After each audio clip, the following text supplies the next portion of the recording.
मैं doctor Shailesh रुनावत DNN की इस खास पेशकश सेहतनामा में आपका हार्दिक स्वागत करता हूं।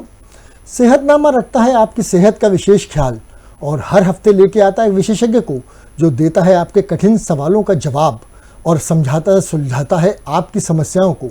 आज हमारे साथ हैं भोपाल के सुप्रसिद्ध डीएम नेफ्रोलॉजिस्ट अर्थात गुर्दा रोग विशेषज्ञ डॉक्टर संजय गुप्ता। डॉक्टर संजय, आपका हार्दिक स्वागत है। आज हम डॉक्टर संजय से चर्चा करेंगे किडनी की होने वाली विभिन्न बीमारियों के बारे में और एक उस खास विषय पर जिसके दिमाग में सुनते ही एकदम करंट सी दौड़ जाता है, किडनी फेल्योर, रीनल फेल्योर, उसके ऊपर हम चर्चा करेंगे। तो डॉक्टर संजय, सबसे पहले मैं समझना चाहूँगा कि एक बड़ी भ्रांति रहती है कि ये किडनी रोग विशेषज्ञ कौन से होते हैं, नेफ्रोलॉजिस्ट, यूरोलॉजिस्ट। मरीज समझ नहीं पाता है कि हमें किसके पास जाना चाहिए, किस बीमारी के लिए। तो हम यहाँ से शुरुआत करते हैं। ये बहुत अच्छा और बड़ा प्रायोगिक सा सवाल आपने किया है। और जब सन 1999 में मैं भोपाल आया था, तब उस समय मैंने ये बहुत देखा था और इस तरह की दुविधा से लोग बहुत दो चार हुआ करते थे कि नेफ्रोलॉजिस्ट के पास जाना है कि यूरोलॉजिस्ट के पास जाना है। देखिए, यूरोलॉजी और नेफ्रोलॉजी बाहर से दिखने में एक से हैं, लेकिन यूरोलॉजी सर्जिकल ब्रांच है और नेफ्रोलॉजी मेडिकल ब्रांच है। जब बात आती है किडनी के फेल होने की या ऐसे इलाज करने की जो मेडिकल इलाजों से संबंधित है या जो किडनी के मेडिकल इलाज से संबंधित है, तो नेफ्रोलॉजिस्ट का रोल होता है। और जब बात आती है किसी सर्जरी करने की, जिसमें किडनी की सर्जरी हो, यूरेटर की सर्जरी हो, ब्लैडर की, प्रोस्टेट की सर्जरी हो, तो उसमें यूरोलॉजिस्ट का रोल आता है। तो दोनों के जो बीमारियों के क्षेत्र हैं वो अलग अलग हैं। जैसे अगर हार्ट अटैक होगा तो कार्डियोलॉजिस्ट देखेगा, उस वक्त कार्डियोलॉजिस्ट डील करेगा, लेकिन अगर बाईपास सर्जरी करनी हो तो कार्डियोथोरेसिक सर्जन करेगा।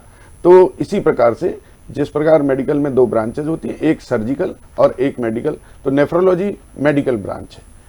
अर्थात कोई से भी इन्फेक्शन होते हैं जी, जैसे सबसे कॉमन होता है यूरिन इन्फेक्शन, चाहे मेल हो चाहे फीमेल, तो हमें नेफ्रोलॉजिस्ट के पास जाना चाहिए, और अगर उसमें स्टोन वगैरह निकलता है तो यूरोलॉजिस्ट के पास जाना चाहिए। यहाँ पर मुझे लगता है कि स्टोन की भी प्रॉब्लम जो है, नेफ्रोलॉजिस्ट या यूरोलॉजिस्ट ऐसे अपन इसको विभाजित नहीं कर सकते, डिवाइड नहीं कर सकते।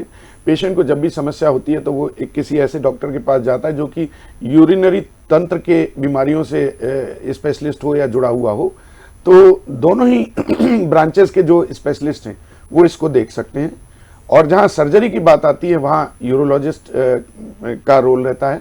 अगर दवाओं की बात है, इन्फेक्शन है किडनी में या ब्लैडर में, तो नेफ्रोलॉजिस्ट का काम है। अब हम नेफ्रोलॉजी से चर्चा करना शुरू करेंगे। नेफ्रोलॉजी अर्थात किडनी की या यूरिन से संबंधित बीमारियां। अब हम इसमें ये जानना चाहेंगे ये कितनी तरह की कौन कौन सी बीमारियां होती हैं, इनका कारण क्या होता है, और उसके बाद हम चर्चा करेंगे खान पान का क्या रोल रहता है। जी, देखिए, जो किडनी से संबंधित बीमारी हैं वो किसी भी उम्र में हो सकती हैं, परंतु किसी खास उम्र में होने वाली बीमारियां, जैसे कि बच्चों में होने वाली बीमारियां जो किडनी से संबंधित रहती हैं, यानी एक नवजात शिशु को भी किडनी की बीमारी हो सकती है। अब कई बीमारियां हेरिडिटरी होती हैं या जो आनुवंशिकता से संबंधित होती हैं, और कई बीमारियां जो है वो कंजेनाइटल होती हैं, यानी माँ के पेट से आती हैं। फिर इसके बाद जो एडल्ट्स में होने वाली बीमारियां हैं, हम उनकी चर्चा करेंगे। तो उसमें जो बीमारियां होती हैं जैसे उसके कई प्रकार के लक्षण होते हैं, जैसे पेशाब में झाग जाना, यूरिन से प्रोटीन जाना, और शरीर पे सूजन का आ जाना। और अंत जो इन बीमारियों का होता है, क्योंकि किडनी की बीमारी ऐसी होती है जो बहुत समय तक पता ही नहीं चलती है, तो जो इन बीमारियों का अंत होता है वो किडनी की विफलता से, यानी किडनी फेलियर से होता है। तो आज की जो परिस्थितियां हैं, हमारा देश और हमारा समाज जो सबसे ज़्यादा किडनी की विफलता से जूझ रहा है वो हो रही हैं मेटाबॉलिक डिसीजेस की वजह से। और दो मेटाबॉलिक डिसीजेस सबसे खास हैं, एक है डायबिटीज़ और दूसरी है हाई ब्लड प्रेशर। और दोनों बीमारियों के द्वारा जो किडनी पे असर होता है तो किडनी फेल होती है, पेशेंट को इलाज बड़ा महंगा पड़ता है, इलाज बड़ा इसका बड़ा कॉम्प्लेक्स ट्रीटमेंट है। तो मैं चाहता हूं कि आज इस सब्जेक्ट पे भी हम लोग कुछ विचार अपने रखें। आपने सही कहा। भारत जो कि पूरे विश्व की डायबिटिक राजधानी बनता जा रहा है, चाहे वो बच्चे हों चाहे बड़े हों, तो डायबिटीज़ में हम देखते हैं बिल्कुल स्लो पॉइजन बोला जाता है, और ये किडनी के ऊपर बाकी अंगों पे तो बहुत ज़्यादा असर डालता है, लेकिन किडनी पे किस तरीके के असर डालता है और किस चीज़ों का हमें ध्यान रखना चाहिए? सबसे पहली बात तो ये है कि डायबिटीज़ की जो पहचान होती है वही डिले हो जाती है। तो जो टाइप 2 डायबिटीज़ है, क्योंकि डायबिटीज़ भी दो प्रकार की है, एक टाइप 1 है जिसमें कि इंसुलिन की ज़रूरत पड़ती है, और एक टाइप 2 डायबिटीज़ है जो कॉमनली हम लोग देख रहे हैं, जो एडल्ट्स में होती है और जिसके अंदर इंसुलिन की ज़रूरत ना पड़ के गोलियों से भी काम चलता है। तो इस प्रकार की डायबिटीज़ में सबसे पहली बात तो यह है कि शुगर कंट्रोल जो है वो बड़ा पुअर रहता है। जो समाज के अंदर इस बात की अवेयरनेस नहीं है कि डायबिटीज़ का कंट्रोल क्या है, तो एक बार डॉक्टर को दिखा लिया, अब वो बाकी दवाइयाँ खाते रहते हैं। शुगर की भी टेस्टिंग साल में एक बार, 6 महीने में एक बार करा ली, तो इससे काम नहीं चलने वाला है। इन लोगों के शुगर अनकंट्रोल्ड रहते हैं, सालों अनकंट्रोल रहते हैं, और लगभग 5 साल के बाद बहुत सारी समस्याओं का जन्म होता है। तो जो माइक्रोवेस्कुलर कॉम्प्लिकेशन है उसमें आँख की समस्या या रेटिनोपैथी है, और दूसरी इंपॉर्टेंट समस्या है किडनी की।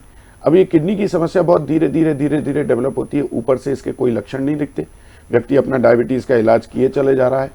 अब प्रोटीन पेशाब में जाना शुरू होता है, और वो जब जाना शुरू होता है तो साधारण टेस्ट में भी वो निकल करके नहीं आता। ये वो स्टेज है जब आप ब्लड शुगर कंट्रोल कर लेंगे, और अगर आप इस प्रोटीन यूरिया का ट्रीटमेंट करना शुरू कर देंगे तो निश्चित तौर पे ये बीमारी आगे चल के किडनी की फेलियर में बदलेगी ही नहीं।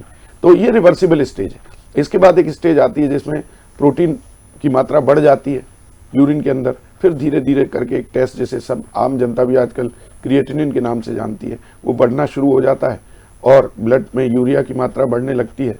तो कुल मिला के किडनी जब फेल होने लगती है या जब विफल होने लगती है तो ये दोनों टेस्ट एबनॉर्मल रिपोर्ट्स आने लगती हैं, जिसमें ब्लड यूरिया बढ़ता है और सीरम क्रिएटिनिन बढ़ता है। और सबसे इंपॉर्टेंट बात यह है यहाँ पर कि ब्लड यूरिया थोड़ा सा बढ़ा, क्रिएटिनिन थोड़ा सा बढ़ा, और चिकित्सकों में भी और पब्लिक में भी ये बड़ी कॉमन धारणा है कि अभी तो बहुत शुरुआत हुई है, ये बहुत, लेकिन आप ये ना समझें, क्योंकि अगर सीरम क्रिएटिनिन बढ़ गया तो आप डायबिटिक नेफ्रोपैथी या डायबिटीज से होने वाली किडनी डैमेज की ऑलरेडी 3 या 4 स्टेजेस पार कर चुके हैं, आप चौथी या 5वीं स्टेज में हैं। तो इसका अर्थ ये है कि हमें बेहद सावधान होने की ज़रूरत है, और इस स्टेज पे इसको ये मान के ना चलें कि सीरम क्रिएटिनिन थोड़ा है तो अभी नहीं बढ़ेगा, और जैसे ही ये सीरम क्रिएटिनिन 3 का लेवल पार कर जाता है तो ये जंप करते हुए किडनी बड़ी जल्दी से फेल होने लगती है, और फिर दवाइयाँ भी इस अवस्था में बेअसर होने लगती हैं। ब्लड शुगर के कंट्रोल से भी बहुत ज़्यादा फर्क नहीं पड़ता है। तो आज का मेरा संदेश ये है कि जो भी डायबिटिक्स हैं वो अपने आप को अर्ली स्टेज पर इस बात को चेक कराएं कि उनको कोई कॉम्प्लिकेशन है या नहीं है। अर्ली, मैं कह रहा हूं कि अर्ली डिटेक्शन हुआ या नहीं हुआ ये एक अलग चीज है।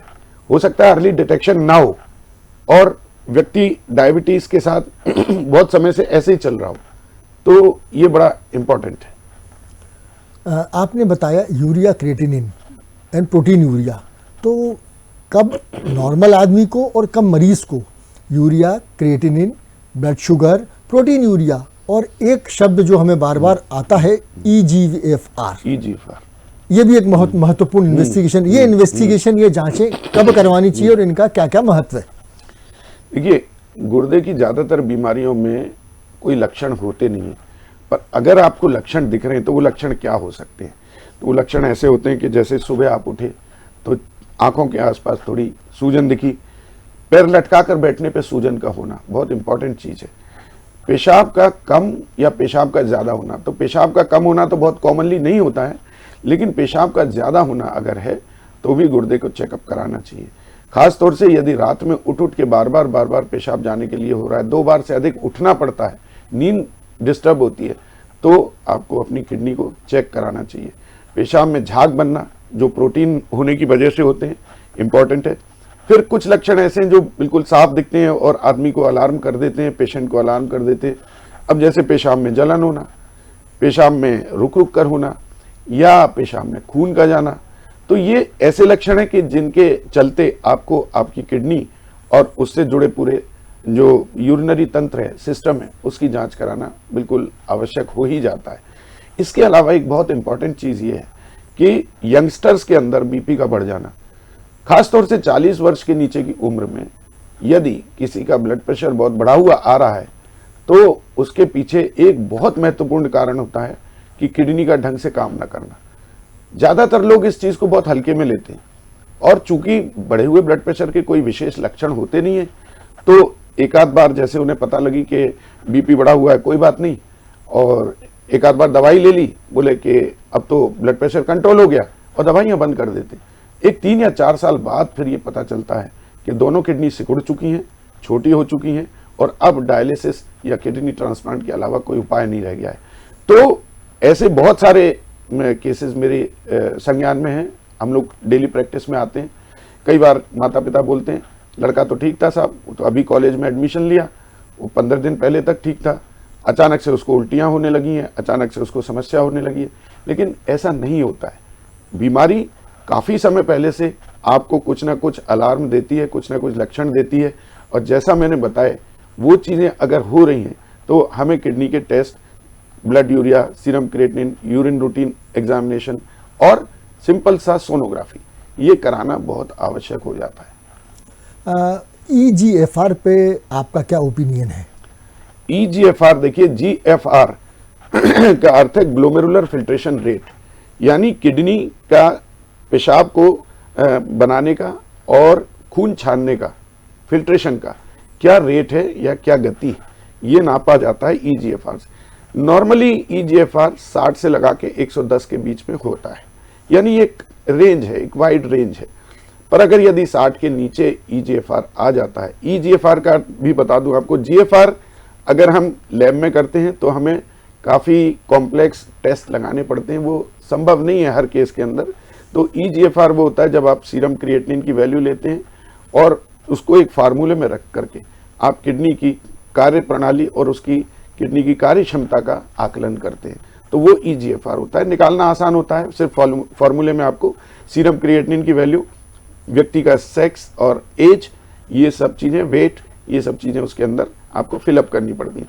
तो EGFR बहुत इंपॉर्टेंट है, क्योंकि सीरम क्रिएटिनिन बढ़ने में कभी कभी समय लगता है और किडनी का जो फेलियर है वो एडवांस होता है, तभी सीरम क्रिएटिनिन की लेवल नॉर्मल से ऊपर जाती है। परंतु EGFR उसके पहले आपको ये बता देता है कि आपकी किडनी का काम कम होने लगा है, भले ही वो रेंज में हो, 60 और 110 के बीच में हो, लेकिन आपको पता है कि पिछले वर्ष मेरा EGFR 100 था, इस वर्ष मेरा EGFR 80 रह गया है, इसका अर्थ कुछ ना कुछ गड़बड़ चल रही है। उस गड़बड़ पे ध्यान देना आवश्यक है, क्योंकि शुरुआती में ही अगर रोग को पकड़ लेंगे, उसका ट्रीटमेंट शुरू कर देंगे, उसके कारणों को पता लगा लेंगे, तो निश्चित तौर पे आगे इसमें होने वाली हानि को रोका जा सकता है। 2 शब्द होते हैं, एक्यूट रीनल फेल्योर और क्रॉनिक रीनल फेल्योर, दोनों में क्या अंतर होता है और उसका ट्रीटमेंट या अप्रोच किस तरीके से होनी चाहिए?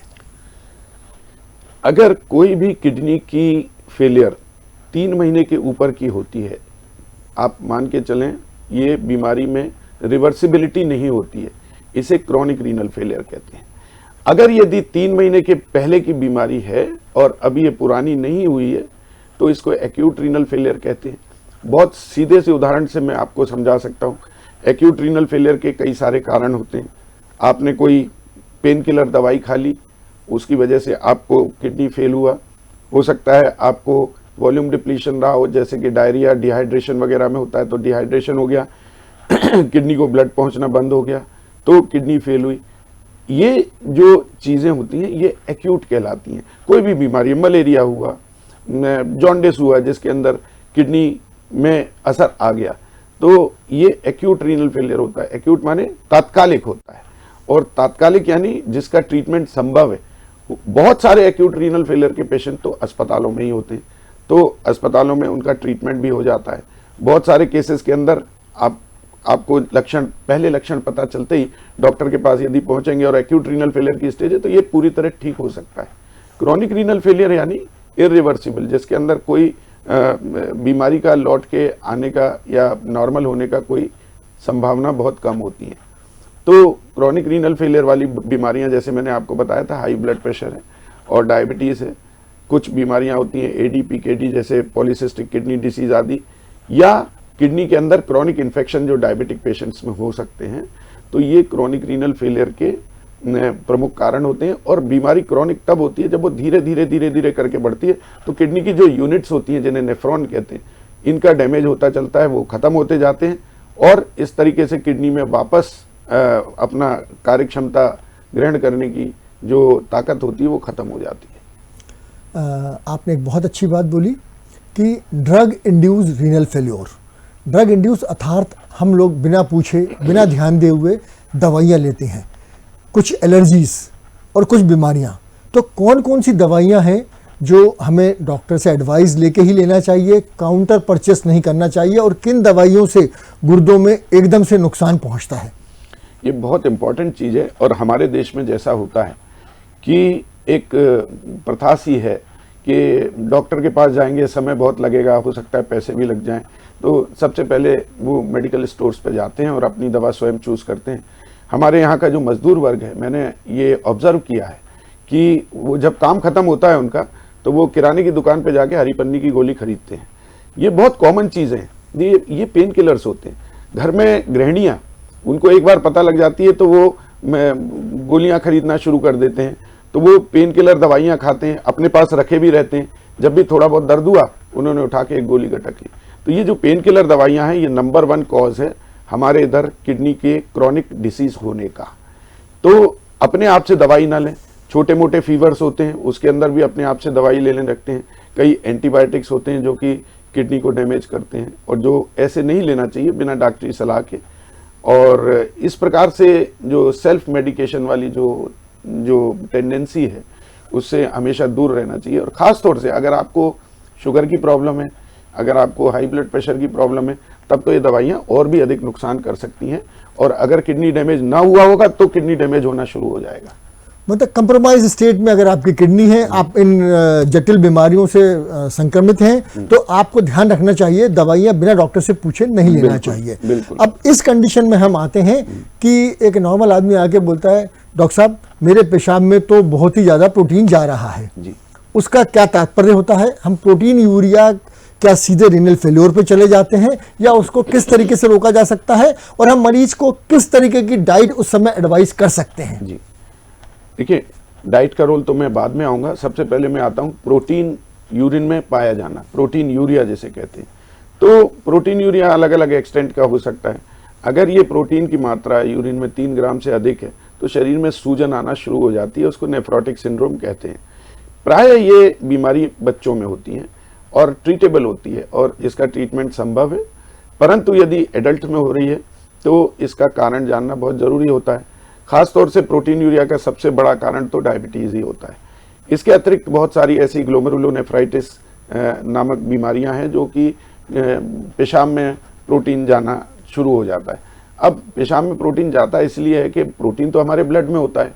जब किडनी का छन्ना खराब हो जाता है, फिल्टर खराब हो जाता है, तो ये पेशाब में प्रोटीन लीक होने लगता है, तो शरीर में भी प्रोटीन की कमी हो जाती है, सूजन आने लगती है, ब्लड प्रेशर बढ़ने लगता है और धीरे धीरे करके किडनी जो है वो सिकुड़ना प्रारंभ करती है और अंत में बिल्कुल सिकुड़ जाती है। तब उसे कहते हैं किडनी फेल हो गई है। तो ये बहुत कॉमन लक्षण है प्रोटीन यूरिया। अब जहाँ तक बात आती है डाइट की, तो मैं कहता हूँ कि अगर प्रोटीन जा रहा है यूरिन में, तो जितना प्रोटीन जा रहा है उसका आकलन करके उतना प्रोटीन एक्स्ट्रा हमको डाइट में लेना चाहिए। लेकिन इसके लिए भी एक राइडर है, वो ये है कि यदि किडनी की कार्यक्षमता कम है या सीरम क्रिएटिनिन बढ़ा हुआ है तो हमें बहुत अधिक प्रोटीन नहीं लेना चाहिए। कई बार ऐसी सलाहें दी जाती हैं कि आप प्रोटीन बिल्कुल बंद कर दीजिए, आप दाल मत खाइए, आप अंडा मत खाइए, तो आप पनीर मत लीजिए। और परंतु अब ये चीज़ जो है ये बदल गई है, ये चेंज हो गया है। हमें प्रोटीन उतना तो लेना ही पड़ेगा जिससे हमारे शरीर की टूट फूट जो है उसमें वो रिपेयर हो सके। तो प्रोटीन लेना ऐसा नहीं है कि प्रोटीन बिल्कुल बंद कर दिया, किडनी की बीमारी हो गई तो प्रोटीन नहीं खा रहे हैं। प्रोटीन तो हमें लेना चाहिए। ये इस बात पे भी डिपेंड करता है कि हमारा मसल्स वगैरह कितनी पावरफुल है, मास कितना है, हमारा लीन बॉडी मास कितना है, उस पर भी निर्भर करता है। तो एक अच्छे डाइटिशियन की सलाह से हमको किडनी की बीमारियों में प्रोटीन का सेवन करना चाहिए। अब हम आते हैं सीधे रीनल फेल्योर पे। एक्यूट रीनल फेल्योर आपने बताया रिवर्सिबल होता है, 3 महीने के अंदर अगर हम प्रॉपर स्पेशलिस्ट डॉक्टर से मिलें तो वो चीज़ को रिवर्ट किया जा सकता है। लेकिन पेशेंट कठिन बीमारियों के साथ में क्रॉनिक रीनल फेल्योर में एंटर हो गया है, तो एक चीज़ जहन में आ जाती है कि अब हम शायद डायलिसिस की तरफ बढ़ रहे हैं। तो डॉक्टर साहब, ये जब टर्मिनोलॉजी आती है तो आदमी बोलता है कि मुझे तो इलाज ही नहीं कराना क्योंकि डायलिसिस मतलब अंत आ गया। तो ये क्या भ्रांतियां हैं, कब इसमें इंटरफियर करना चाहिए और कब कौन से तरीके का डायलिसिस करवाना चाहिए?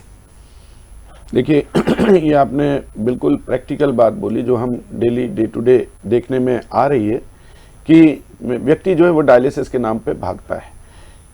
डायलिसिस तब की जाती है जबकि किडनी का फंक्शन 10% के नीचे रह जाता है। तो ऐसी अवस्था में मरीज को या तो सूजन बहुत ज़्यादा बढ़ जाती है, या फिर उसको भूख लगना बंद हो जाती है, या फिर उसका वजन गिरने लगता है, और या फिर ऐसा होने लगता है कि उसको उल्टियाँ वगैरह होने लगती हैं, डे टू डे का काम इफेक्ट होने लगता है। तो ऐसी परिस्थिति में ये मान के चला जाता है कि खून बहुत मैला हो चुका है, किडनी के फेल हो जाने की वजह से खून में विषैले तत्व इतने जमा हो गए हैं कि अब शरीर का सुचारू रूप से चल पाना संभव नहीं है। तो ऐसी अवस्था में डायलिसिस की जाती है। तो डायलिसिस क्या है? खून की सफाई है। अब दो तरीके से डायलिसिस करते हैं अपन। एक डायलिसिस करते हैं, उसको हीमोडायलिसिस कहते हैं, जो इंस्टीट्यूशनल है, यानी किसी अस्पताल में जाके आपको करानी पड़ेगी, और दूसरी होती है जो घर पे कर सकते हैं, तो वो पेट की डायलिसिस होती है, उसको CAPD continuous ambulatory peritoneal dialysis कहते हैं। अब CAPD के भी काफ़ी मरीज जो हैं इसको ऑप्ट करते हैं।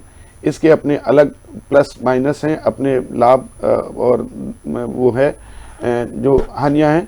और जो इंस्टीट्यूशनल डायलिसिस है उसमें आपको जाना पड़ेगा, आपको एक नली के थ्रू आपका ब्लड लिया जाएगा, मशीन के थ्रू रन करेगा और वापस से शरीर में छोड़ा जाएगा। तो खून 4 घंटे में साफ करके वापस से बॉडी के अंदर रख दिया जाता है। तो ये दो मुख्य चीज़ें हैं। डायलिसिस पर व्यक्ति सालों साल चल सकता है, चाहे वो पेरिटोनियल करा रहा हो, चाहे वो हीमोडायलिसिस करा रहा हो। ऐसा नहीं है कि डायलिसिस होना शुरू हो गई तो जीवन का अंत हो गया, बिल्कुल ऐसा नहीं है। हमारे यहाँ किडनी के कई क्रॉनिक रीनल फेलियर पेशेंट 17, 18 साल तक भी जीवित रहे, डायलिसिस के ऊपर जीवित रहे। अपना बेहतर खान पान और बेहतर ट्रीटमेंट को फॉलो करना, जैसे कंप्लायंस कहते हैं, उसके द्वारा वो उन्होंने लंबा जीवन जिया है। हाँ, ये बात अलग है कि डायलिसिस में जो क्वालिटी ऑफ लाइफ है, जो गुणवत्ता है जीवन की, वो नहीं रह पाती है। तो जाहिर सी बात है, ट्रीटमेंट महंगा है, अस्पताल जाना पड़ रहा है, बीच बीच में कई कॉम्प्लिकेशंस भी होती हैं, और शरीर का भी ह्रास धीरे धीरे होता चलता है। तो अभी भी मैं ये कहूँगा कि जब भी किडनी फेलियर का केस आए तो हमको किडनी का जो रिप्लेसमेंट है, जिसे कहते हैं ट्रांसप्लांट, उसके ऊपर जाना चाहिए। ट्रांसप्लांट इसका बेस्ट उपाय होता है।